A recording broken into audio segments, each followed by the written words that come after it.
I will be starting with the scope of microbiology with respect to the distribution of microbes and what role they play in different areas of nature that include the freshwater, the marine ecosystem, or air or soil, and even we will conclude with the extraterrestrial microbes.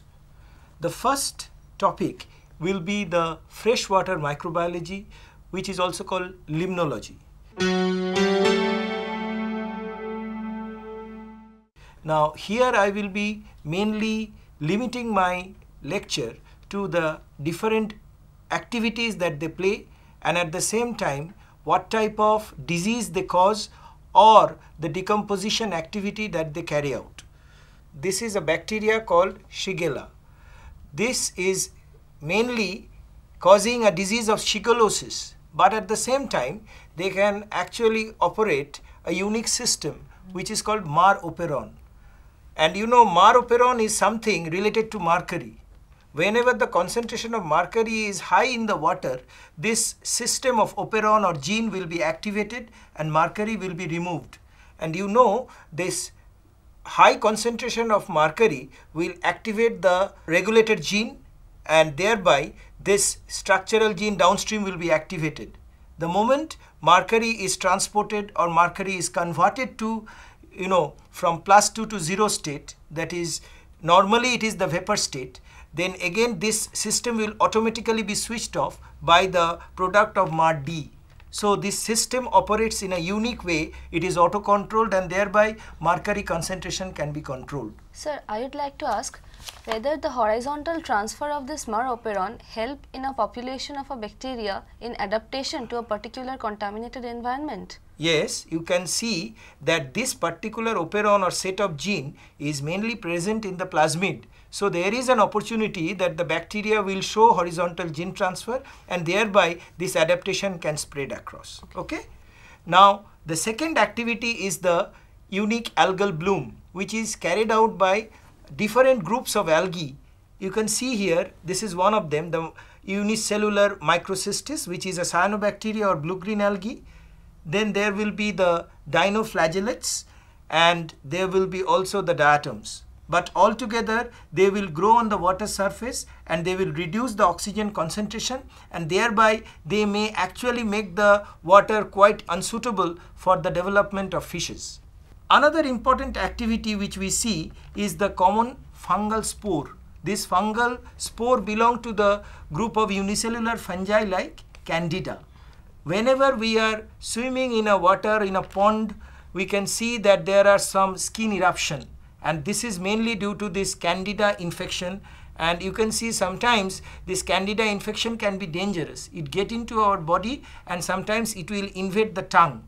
And especially in case of HIV patient, this particular infection is dangerous because they become immunocompromised. The second important aspect that we are going to cover is the decomposition process. You see, this water body is actually having a huge collection of microbes. Upper ones may be aerobic, lower ones may be anaerobic. But their primary activity is decomposition, that they decompose complex organic substrate to simpler inorganic substances. Eutrophication process in a water body is actually enrichment in minerals. Upper part is enriched with oxygen and there is a typical pycnocline layer which will not allow the oxygen to percolate below. So naturally these lower organisms are anaerobic bacteria while the upper organisms are aerobic bacteria. And obviously if these nutrients are deposited, then naturally the activity of this bacteria will consume huge amount of oxygen. So automatically the biological oxygen demand increases, as a result of which the fishes or the other aquatic creatures cannot grow properly. So whenever we have some friendly algae in the form of chlorella, they will carry out photosynthesis and at the same time they will utilize the carbon dioxide and will supply oxygen to the anoxygenic part of the water, as a result of which the fishes and other organisms can survive. The Vibrio cholerae, which is causing the disease of cholera, and typically you note here, they have a coma-shaped body and a very long flagella. And this actually will produce a toxin, the cholera toxin, which is causing infection. Perhaps you are aware that the O139 strain actually played an havoc and is causing large number of deaths in the southern part of Asia. The region marked in red, but right now with better techniques known and proper hygienic condition has reduced cholera infection. Now another important aspect is the coliform infection that normally comes from contaminated water. This coliform include a group of bacteria belonging to family Enterobacteriaceae. And one of them is of course the E. coli, which is a very common bacteria, typically growing in a medium producing green metallic sheen, and you know it is the EMB agar, and this coliform will definitely be harmful to human and to other aspects, but again with a particular test we can detect that what is the load of the coliform, and that is commonly called the most probable number. So you know the MPN of a particular water will determine how much pure it is or whether that water is containing any coliform or not. So it is a parameter to test the toxicity of water. It includes all those virus, bacteria, algae, fungi present in the sea and ocean. And obviously the concentration of sodium being so high, they will all be moderate to highly sodium tolerant. One of the important aspect you can see here that the bacteriophage present in Mediterranean Sea, they are responsible for killing bacterial population, as a result of which the water is protected from bacterial infection. That means Mediterranean Sea will have a natural control of bacterial population. Coming to other prokaryotes, there may be different types of bacteria present belonging to different genera, and these bacteria can have different types of activity. They may be involved in degradational activity, or sometimes they may be involved in food chain. One of these bacteria that we see is a colony of Bacillus mycoides. You know, this mass of Bacillus mycoides commonly we find in any sea or ocean close to the coastline. So there is a probability that this Bacillus mycoides perhaps originated in the internal water and has flown with the river or stream with contamination into the sea. And they may actually be a part of the marine environment and gradually becoming tolerant to sodium concentration. Apart from that, there may be other protists. Sir, I would like to ask a question over Yes. here. Can marine microorganisms be pathogenic? Normally, they are pathogenic to less extent because of the high salt concentration. But there may be some protozoa or bacillus which can be pathogenic, and if they are pathogenic, they are mainly pathogenic to the group of brown algae or red algae growing in the sea. Now we come to some unique organization within the marine environment. You see, there may be different types of protists in the form of diatoms, in the form of dinoflagellates, in the form of ciliates, in the form of radiolarians. There are different forms and they all are unicellular eukaryote. But they have different types of activity. You will see that this particular protist, it is called a mixotrophic protist. Originally, it is a predator, predating upon bacteria. But at the same time, they are having green chlorophyll within them. So they are sort of opportunistic organism. Sometimes they can photosynthesize and they can survive on their own, while at other time they can predate upon other organisms, including bacteria. So that is a unique food chain where there is both autotrophic and heterotrophic organisms. This group of bacteria commonly representing the Synechococcus, which is a common phytoplankton. Now, Synechococcus usually is a bacteria which will decompose the nitrogenous waste produced by the marine animals, including protozoa and other animals.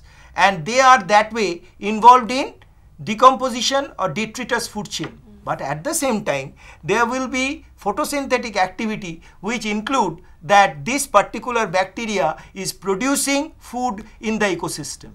And similarly, there may be some other organisms, the dinoflagellates or the diatoms, which are playing a role in the photosynthetic activity because they also have some sort of chlorophyll component. A particular bacteria, whenever it is allowing decomposition and at the same time it is helping in photosynthesis, cannot really produce a simple food chain.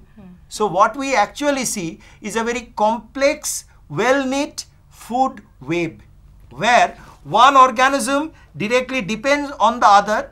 That means what? That on one side the protozoa is predating upon bacteria. At the same time they produce the nitrogenous waste which is degraded by bacteria.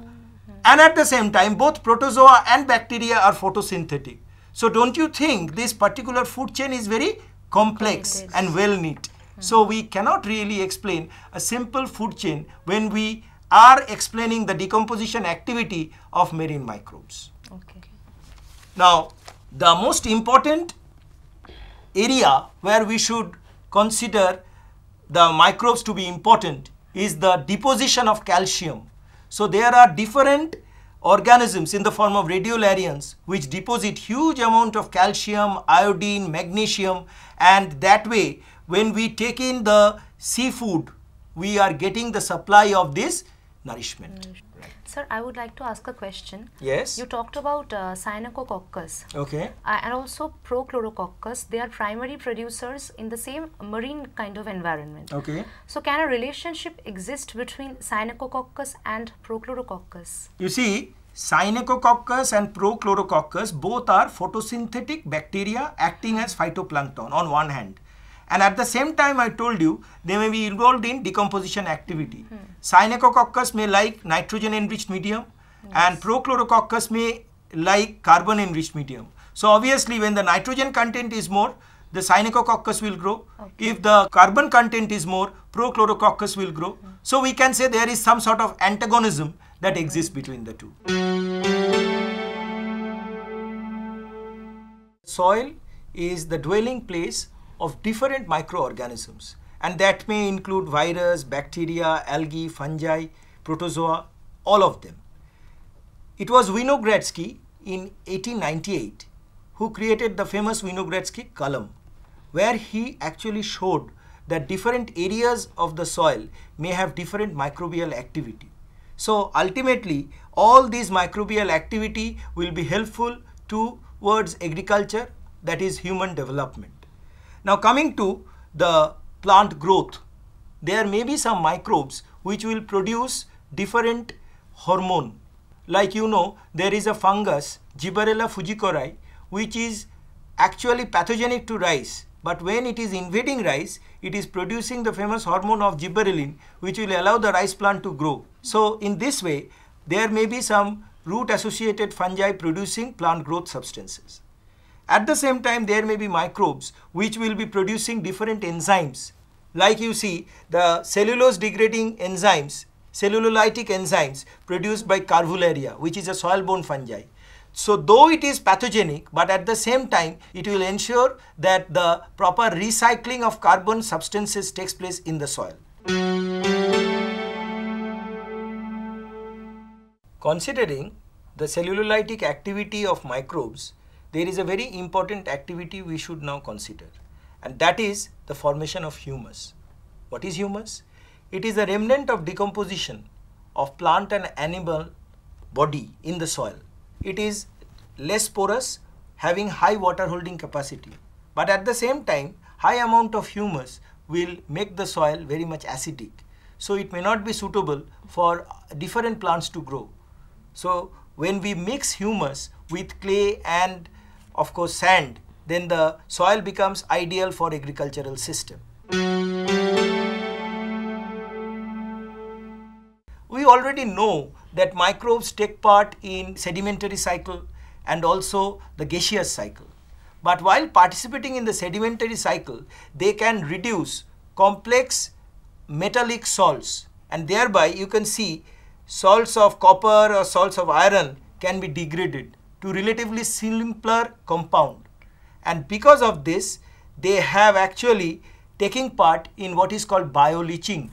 That means microbes will be involved in the purification or reduction of a metallic salt from their ore to the metallic form, and one such organism is the ferrooxidants cell, which is commonly helping in iron leaching. Microbes may act as a very important biocontrol agent. They are the Beauveria or they are the Entomophora. Now what do? They are basically fungi which will invade different insect pest. You can see here the insects are directly invaded by this white mycelia of Beauveria, as a result of which they are killed. Now because this fungi is entering into the alimentary canal or the body of the insect, they are called systemic mycopesticide.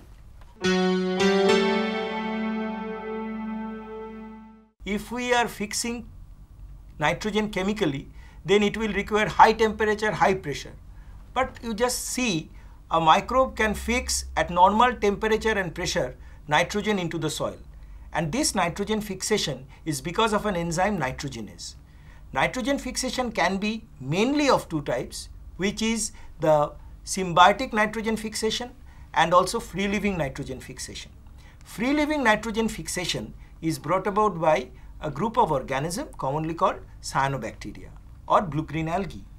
You can see in this slide that the blue-green algae, which is a green filament having a thick-walled heterocyst, this thick-walled heterocyst will operate in such a way that the nitrogenase become active, and thereby the nitrogen is converted to ammonia, and then this ammonia is available to the vegetative cell. Okay. And at the same time, this vegetative cell will continue to grow normally with the unique photosynthetic activity. Symbiotic nitrogen fixation can be by the legume along with the rhizobium. The rhizobium will invade the root of legume plant, and there will be some set of genes active. They are the nod gene or the NIF gene. The nod gene will allow the nodule to grow, which is a type of cancerous growth in the junction of root, and then the NIF gene will be active, which is like an operon, and will ultimately convert nitrogen to ammonia slowly and steadily. Sir, how can a photosynthetic oxygenic cyanobacteria overcome the inhibition of the enzyme nitrogenase? You see, the nitrogen fixation activity in cyanobacteria is limited to heterocyst. The photosynthetic activity is there, but it is negligible. So oxygen generation is very low, and even if it is there, there is only the PS1. So the cyclic photophosphorylation occurs. So you know, oxygen liberation takes place in the non-cyclic photophosphorylation. So because only partially photosynthetic activity is taking place, oxygen generation is not there. So thereby this unique enzyme nitrogenase is protected from the action of oxygen. Whereas in case of the leguminous rhizobium, there the problem is not there, because they have a unique pigment which is in the form of leg hemoglobin that actually take away oxygen from the site of the nitrogenase enzyme. And apart from this rhizobium, there may be another group of organism which is commonly symbiotic in nature. There is a unique symbiotic association between the casuarina root and Frankia having nitrogen fixation. But all these processes ultimately enrich the soil with nitrogen and make it more fertile. And you don't have to add any chemical fertilizer. So it is a unique way we can do organic farming. Now you know, when we are applying complicated chemicals in the soil, they have their natural decay. But at the same time, different fungi and bacteria like Thiobacillus, Bacillus, or fungi like Penicillium and Trichoderma, gradually they degrade these pesticides. Now how do they degrade? Mainly they act on the side chain, and slowly and steadily those complex pesticides are converted to simple inorganic substances, and they also sometimes liberate the gases like carbon dioxide or sulfur compounds. So thereby the soil will be free in the long run from the toxicity of the chemical pesticides or fertilizers. In air microbiology, we will mainly consider the composition of air. That is, what is the number of bacteria or fungal spore or viral particle present in the air. So the best way to understand that what are the organisms present in the air, there is a very good experiment which is the exposure plate technique. What you do is you prepare a synthetic medium, take it in a Petri plate after sterilization and just expose it to air for some specific time period. What we will see after incubation for 24 hours, that there will be small colonies growing here. You can see here. So in this 4 Petri plate, it is obvious that this was exposed for less time period, and because the number of colonies were more, obviously the time period was more. This may be one inference. Another inference is that maybe this air in this particular Petri plate was contaminated with greater number of spore. Just by seeing the nature of the colony, we can differentiate what type of colony it is. For a bacteria, it will be discrete opaque colony. For a fungal spore, it will be cottony mass, and for actinomycetes, it will be some burnt skin, irregular appearance. So it is quite easy to understand what is the amount of contamination in air, and there are other methods of sampling air. One such method for biological sampling is the Anderson sampler. You can see here that the air is allowed inside and gradually it goes down through respective chambers, and as it goes down, the heavier particles that is having size greater than 7 micron will be in the upper chambers, while the one which is less than 3 micron will come to the lower grid. So in this way, on the basis of their density, the microbes can easily be separated. So you can very well understand fungal spore which is having bigger size will be limited to the upper grid, and the bacteria which is of smaller size automatically goes down. So simply by placing nutrient plates here, we can separate the microbes present in the air. And you know, this is ideally compared with our own bronchus or trachea, because you know the windpipe is also acting like a Anderson sampler. As the air we breathe in is going through the trachea into the lung, and there will be mucus layer covering the inner lining of trachea. So automatically the bigger spores will not get into the lung, while the smaller ones will directly get into the lung. And these are commonly known as suspended respiratory particulates, and these are definitely harmful for us. So in case of smoker, the suspended particulate matter will contain more respiratory particulate matter, and thereby the efficiency of breathing is reduced in them. When we are living next to the main road, we are using thick curtains. So what is happening, whenever the particulates are entering our room, they get adhered to those curtains and thereby they are precipitated. So following the same principle, we have actually found out a unique device called ESP or electrostatic precipitator, where the air is passing through a negatively charged plate, and as it is passing through this negatively charged plate, the particulates or the smoke particles, they are getting the negative charge, and this negative charge will definitely be adhering to positively charged electrode, as a result of which the air is free of this particulate matter, and thereby the indoor air pollution can be reduced. So this is a way by which we can make our home safe in respect to the air we breathe in. But definitely in case of hospitals, in case of other important laboratories, this air should pass through specific filters which is fitted to the window, and the air normally should not contain any type of particulate matter, whether it is respiratory particulate matter or suspended particulate matter.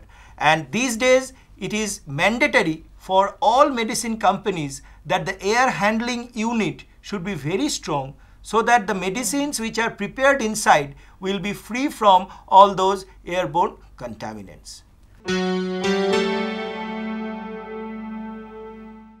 Extraterrestrial microbiology mainly include two things. That is there any life in the form of microbes in any other planet? may be Jupiter, it may be Saturn, it may be the moon of Saturn, it may be the Mars. And the other aspect is there any microbe present in the exosphere? Carl Sagan and others, they do believe that there are extraterrestrial polypeptide. There are records that there is a bacteria called Bacillus arjobhatti which was detected in the exosphere, and we in our laboratory have denoted that they are present in the Calcutta wetland. So all these facts definitely suggest that there may be life forms present.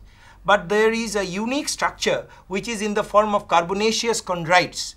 These carbon containing particles, you can see, may have some bacteria-like structure present within them, which indicate that the meteorites might have some bacteria, though we don't know their exact origin, but we can say there may be bacteria present in the exosphere. Sir, why are carbonaceous meteorites typically susceptible to terrestrial weathering? You see, they are exposed to all the forces of nature. So following the normal principle of weathering, they will be degraded. They will be exposed to pressure, they will be exposed to air current, and thereby they get degraded. Now, this is a meteorite which is an actual hitting the Antarctic, which is called ALH 84001. You can see the electron microscopic picture. There may be filamentous algal or bacteria-like structure. There may be some zooplankton-like structure, which is commonly belonging to an organism called tardigrades. And these tardigrades or water bears, they are unique because they are the zooplanktons present in the polar region. So definitely this indicate that they have come from some extraterrestrial origin. We have learned today what are the different microbes present in the water body, present in the marine ecosystem, present in the soil, present in the air, and also in the extraterrestrial pathway, how they have come to this earth, and what are the different activities played by them, and thereby that will enrich the scope of microbiology.